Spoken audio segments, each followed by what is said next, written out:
Okay, so we are going to start now. So, good day, everyone, and welcome back to the Malaysia Pavilion at COP29. So, we are going to move on with our second session, which is protecting biodiversity, Malaysia's commitment to conservation through the palm oil industry.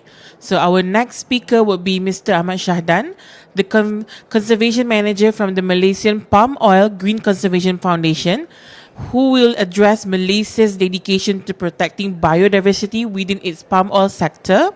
And this presentation will explore initiatives like reforestation, peatland restoration, and wildlife corridor projects, emphasizing how sustainable practices within the industry are supporting environmental resilience and global food security. So, we would like to invite Mr. Shahdan to the stage for the session.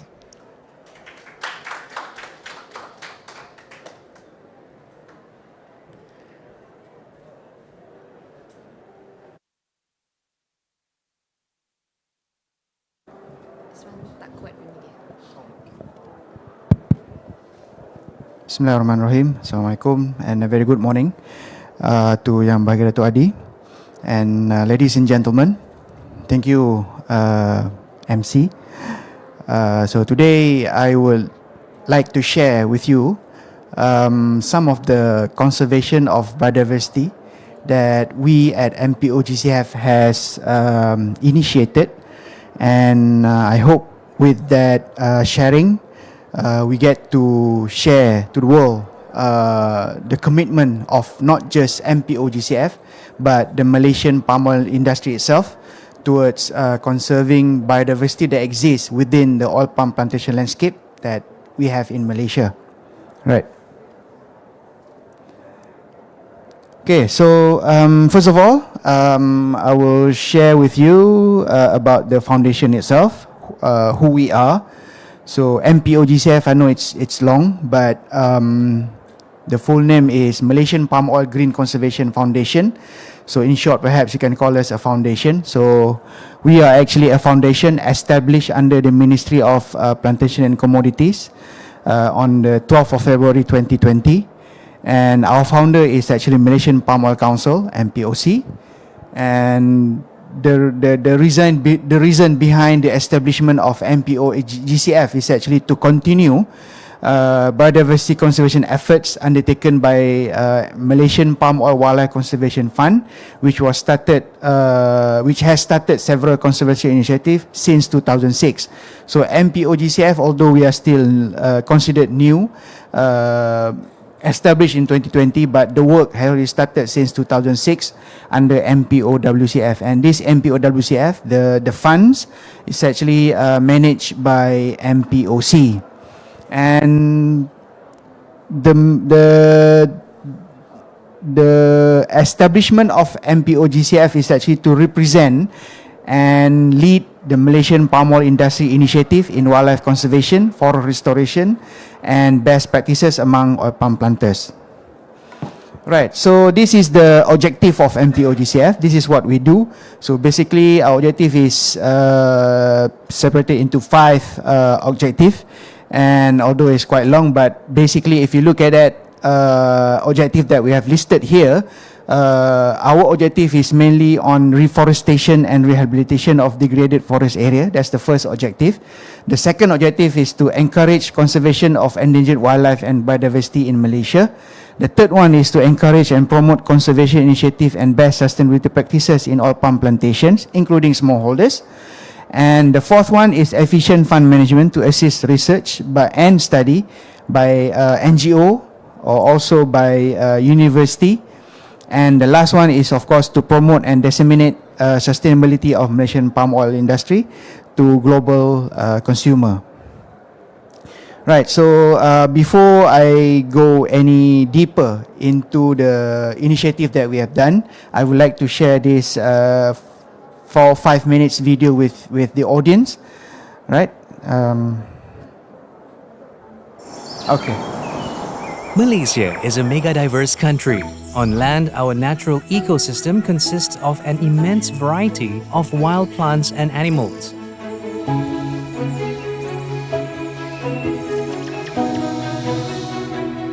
In the early 1960s, palm oil cultivation increased significantly under the government diversification program to reduce our dependency on other resources. Despite all the figures, there are concerns that have plagued the global palm oil industry for decades. Even though the palm oil industry adopts and implements sustainable and good agriculture practices, yet it has been wrongly accused of unsustainable practices, including the destruction of rainforests and wildlife habitat, particularly orangutan. Malaysian Palm Oil Wildlife Conservation Fund, or MPOGCF, was established in 2007 by the MPOC, aiming to support wildlife conservation initiatives related to the palm oil industry. The establishment was then improvised into Malaysian Palm Oil Green Conservation Foundation, or MPOGCF, by the government in 2021 to further enhance the initiatives and to reflect the industry's commitment towards green conservation. To further promote the sustainability of our forest resources, that's our vision. We encourage reforestation program in areas identified as degraded in Malaysia. We strengthen conservation efforts in Malaysia through research and study on the effectiveness of endangered wildlife and biodiversity while carrying out wildlife conservation program. We enhance best sustainability practices that benefit Malaysian palm oil producers and consumers worldwide. Let us promise to show humanity towards nature. We are responsible for them standing at the point when they can become extinct, and we must take the responsibility to save them and live together with them. In order to strengthen the foundation, MPOGCF has forged partnerships with industry players, government agencies, universities and NGOs, and through funding that would benefit wildlife conservation activities, biodiversity and best sustainability practices in Malaysia. We pledged to plant 1 million forest trees with the Sabah Forestry Department. We collaborated with Sabah Wildlife Department to set up Borneo Elephant Sanctuary that rehabilitates elephants to be released back into the wild. We established Sabah Wildlife Rescue Unit to address pertinent wildlife conservation issues in Sabah.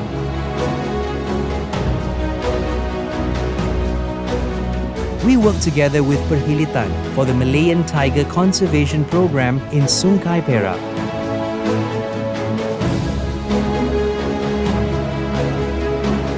Reforestation and restoration of ecological linkage at Central Forest Spine in Peninsular Malaysia. We collaborated with universities to carry out studies on forest and wildlife conservation, and there's always more to come. We believe that building a strong foundation is an essential ingredient for long-term success. When we speak about conserving nature, we are really talking about taking care of our future, because sustainability has been the core principle in creating a better world.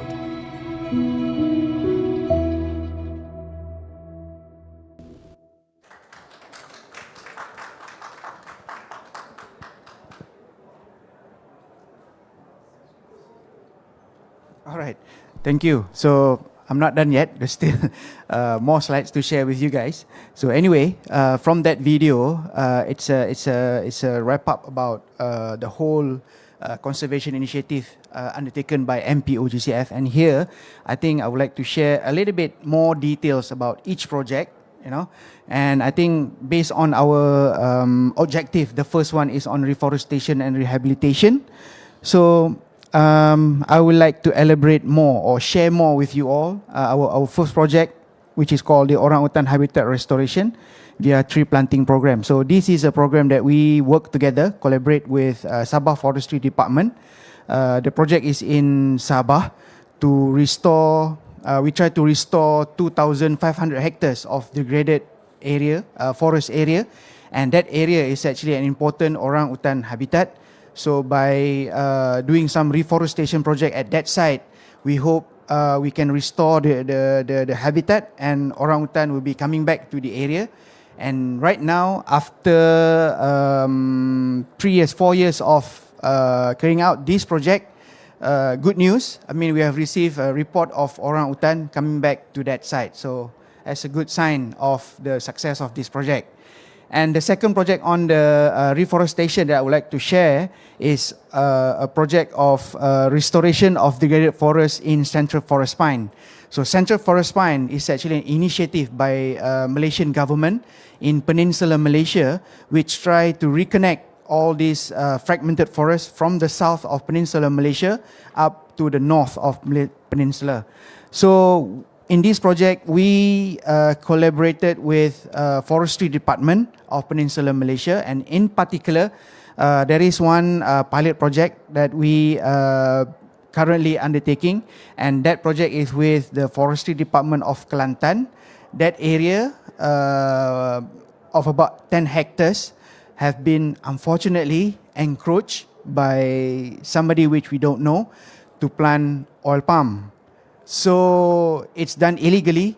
So we MPOGCF with the Forestry Department, we came to the place, we do some enforcement, we will replace the oil palms with local forest species so that that area can be restored.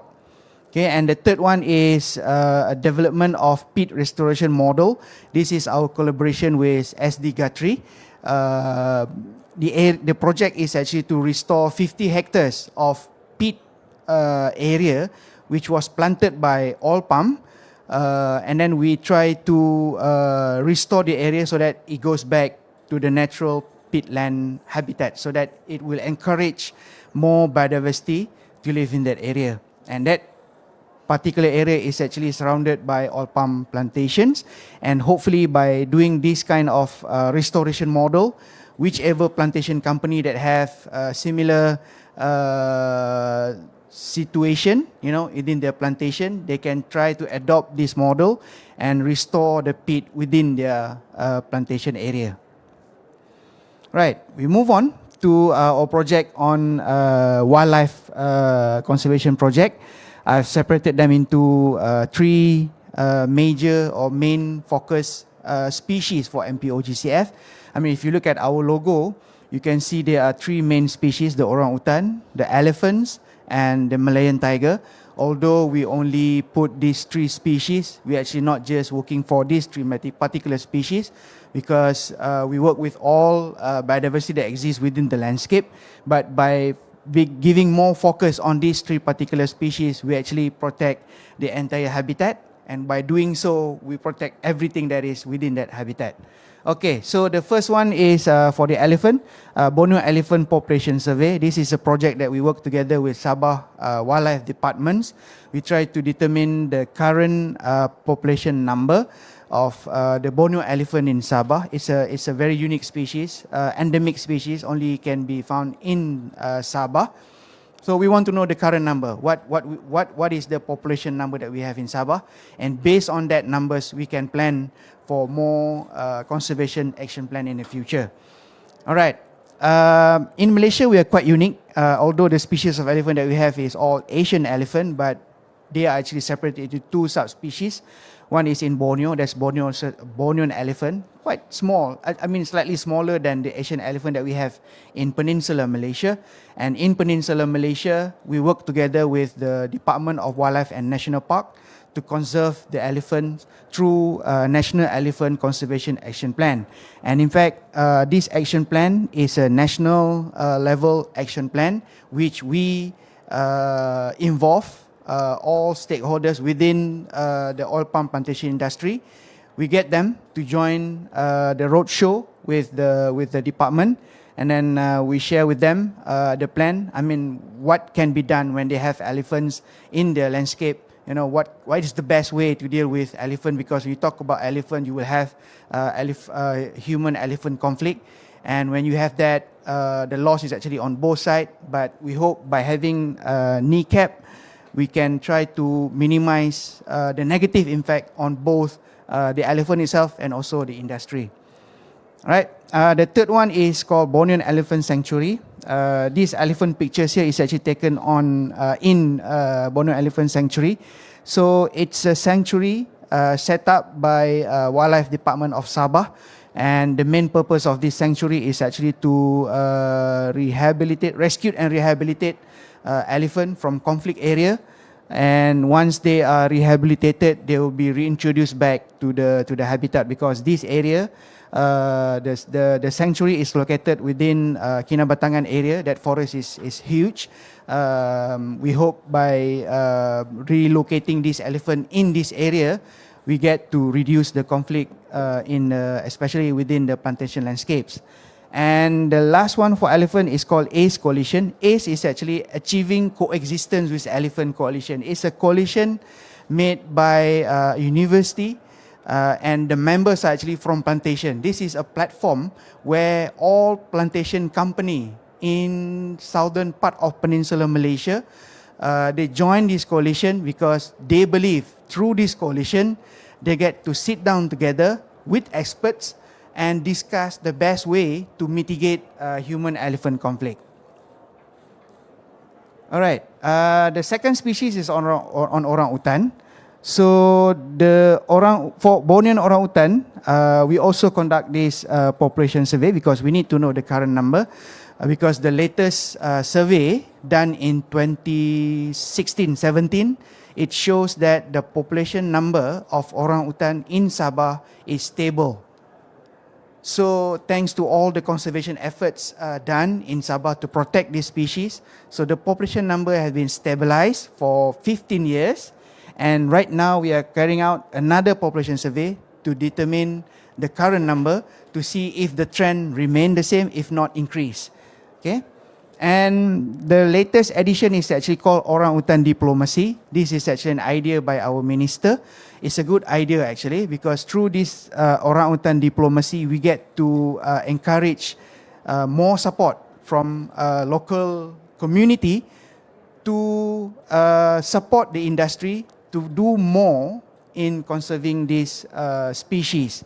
And this Orang-Utan Diplomacy is going to be carried out in situ or in that habitat. We are not going to take the orang-utan out of the habitat and then sell it to the country who buy Malaysian palm oil. It's not the plan at all. The plan is going to protect and conserve some orang-utan that exist within the oil palm plantation landscape, because in Sabah there are several plantation area which have a high conservation value area, and in that area there are some orang-utan wild living in that area. So we want to give more protection, we want to do more to conserve this orang-utan in that area, and that's why we have initiated this Orang-Utan Diplomacy. And hopefully through this diplomacy program, we get to generate more support, in terms of energy, in terms of financial, so that we can do more to protect the species within the natural habitat in the oil palm plantation landscape. So that's quite unique situation there, right? And the final one for orang-utan is Wildlife Rescue Unit. This was initiated since 2010. There are 12 officers right now. And these rangers or Wildlife Rescue Unit people, they are the one who respond. They are doing the immediate response if there is any report of any wildlife conflict incident within Sabah area, not just focusing on oil palm plantation area, but throughout Sabah, even in the residential area. So if there is any report of wildlife conflict with human being, they are the one who's going to respond immediately to go and relocate those wildlife. So they play a very important role in Sabah to protect wildlife there. All right. So for the Malayan tiger, right now currently we are working together with the Department of Wildlife and National Park in Malaysia, in Peninsular Malaysia, Perhilitan, to conduct this Malayan Tiger Conservation Program. It's actually an ex-situ breeding program, because we know that the current numbers of the population of Malayan tiger is critically low, less than 150 of them in the wild, unfortunately. But we as an organization of conservation to represent the industry, we try to support the conservation project for the tiger. So we take the the breeding part, because when you conserve the tiger, there are a lot of elements, a lot of phases. They are in situ, some enforcement, So we took the ex situ part, which is the breeding of the tiger. So we try to breed the tiger. We want to produce up to about 5 tiger cubs, and these tiger, they are actually the parents are actually rescued tiger from a conflict area. So because once a tiger are rescued from conflict area, it is actually almost impossible for this tiger, unfortunately, to be released back to their natural habitat, because they will create another conflict. So we have no choice but to keep them in captivity in some captive area. It's a facility, huge facility, where you keep the tigers there, away from human being. So this tiger, we put them through a breeding program so that they produce cubs, and those cubs will go through a rewilding program, because the ultimate aims of this program is actually to reintroduce this tiger back to their natural habitat. So we are not going to keep them in those facilities for the rest of their life. So the cubs, once they are ready, they will be reintroduced back to the natural habitat, and by doing so, we hope we can increase the population. All right, so not to forget, we also support conservation initiative, sustainability initiative among the players, among the planters. And planters here, we are talking about the plantation company and also smallholders. So these are some of the programs that we are currently undertaking for the industry. And if you look at the first project, River of Life and Living Together with Elephant, this is a company in the east coast of Malay Peninsula. They have some elephants, wild elephants roaming into the plantation. So instead of asking the Department of Wildlife to relocate these elephants, this company have taken one step further. They have initiated this program called Living Together with Elephant. So they don't want the elephant to be relocated. They want the elephant to remain within the landscape, to be there, be their friends in that area, in that sense, so that they get to protect the elephant, and at the same time, they get to protect the industry. So for that particular project, there are 2 groups of elephants within their vicinity. So we have put satellite collar on the elephants, and by knowing the movement of the elephants, we are not trying to manage the movement of the elephants, but by having this data, they actually move their workers. So it's the other way around. I guess that's one way to coexist with the elephant, right?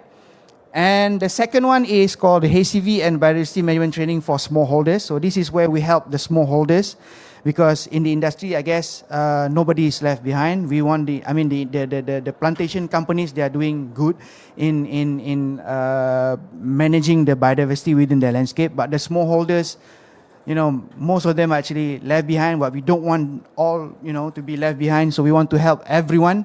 So we took the initiative to work with these smallholders. This is our collaboration with SD Guthrie actually.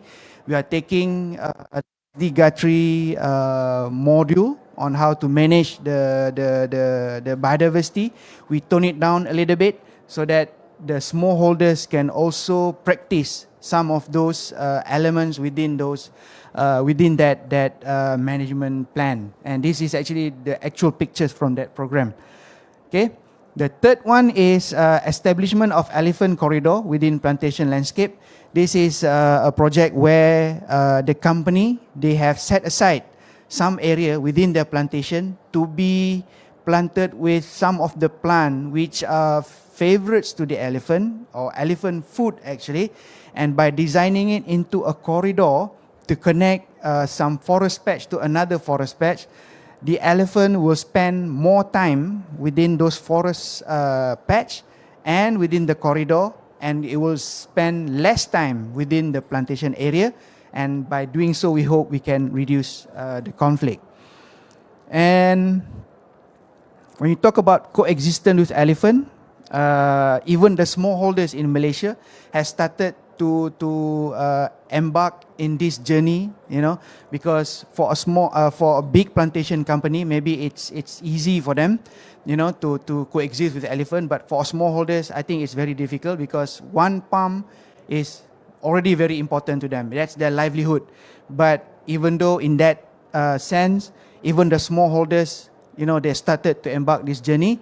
And this project here is a project that we are working together with a smallholder in Johor. So actually Johor, the southern part of Malay Peninsula, they have a very, the trend is increasing now. Human-elephant conflict is in increasing trend. And we as the conservation organization, we tried our best to actually address this issue. And the last one here, I think, is guideline for biodiversity-friendly oil palm plantations. We know there are a lot of guidelines. I mean, company, they have their own policy. They have their own SOP in dealing with biodiversity.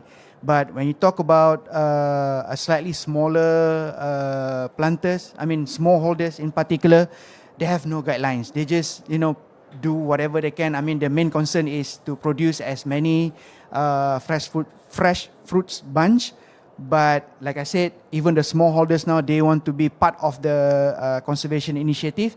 So we took the initiative to develop this guideline so that it will also help the smallholders, give them guide on how to manage biodiversity within their landscape.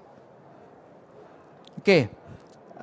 We also work together with researchers and university, and here are some of the list of the research project that we currently undertaking with the university. And I think the first one is quite an important study that we are currently undertaken, and it's a collaboration project with FGV. We are working together with UKM, and through this research, we hope to find, to determine what kind of biodiversity that it is actually exists within the oil palm plantation landscape, within the plantation itself, among the monoculture, at the buffer area, forest buffer area, and also HCV area or high conservation value area. And hopefully, by establishing this kind of study, we get to know what is actually exists within the landscape, and we can plan for more conservation initiative within the area. All right. The second one is feasibility study of establishment of elephant corridors in Jeli, Kelantan. This area is also a hotspot for human-elephant conflict, and we hope by doing this study, we get to determine which area is suitable for this corridor.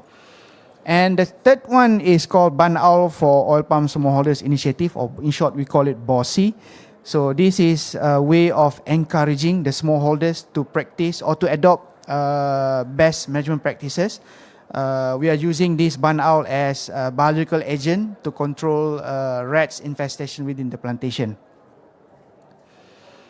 And these two here is two more research project that we are doing to determine the biodiversity. This is to determine the biodiversity. And this second project here is a project where we try to look at the conflict from a different angle, which is through social science perspective. And hopefully by doing this study, the second one, we get to determine what kind of perceptions among planters towards coexistence initiative. And of course, we have to promote the Biodiversity Forum is our flagship program. We have concluded the Biodiversity Forum for this year, and then the next Biodiversity Forum is on 2026. So perhaps after this, you can follow our Facebook page, social media, website, and we have our announcement there. So this Biodiversity Forum is a platform where we call all the experts from all over the world, and the audience are actually from the plantation industry. They came to learn more from the experts. So after all the project sharing that I've shared with you guys, if you notice, everything that we are trying to do is actually to achieve coexistence with the biodiversity. And to achieve that, we have launched this campaign. It's called the Other Malaysians, living together in harmony. So the other Malaysian is actually referring to the wildlife because they are also Malaysians. Okay, so through this campaign, we have initiated, I think, 24 projects to achieve coexistence with biodiversity, because I think Malaysian palm oil industry, I think some of our friends here from industry, they will agree. I believe the industry in a transformation phase. I mean, previously perhaps it's business as usual, but now everybody is talking about conserving the biodiversity, talking about sustainability. So coexistence is one of the way to achieve this sustainability or conservation to living together with the biodiversity. And by doing this coexistence, we hope it will be good for the, of course, it will be good for the biodiversity, and we hope through that also the yield, of the palm oil is not affected, if not increased, because that's what we want. I mean, sustainable development goal is always like that. The 3Ps, people, planet, profit, everyone should have their share there. And we hope by doing this coexistence campaign, everybody will win from this, especially the wildlife, of course. And I think that's all from me. You can scan this QR code here, and then it take you to our website, to our social media, and you can learn more from there. Right? Thank you so much.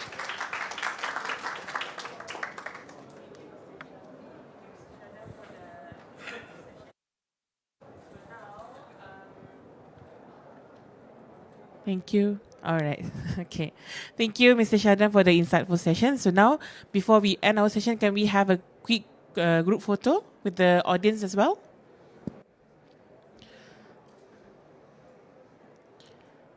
So everyone stand up, and then we face to the camera there. So squeeze in to fit in the camera because you wanted to see all the faces.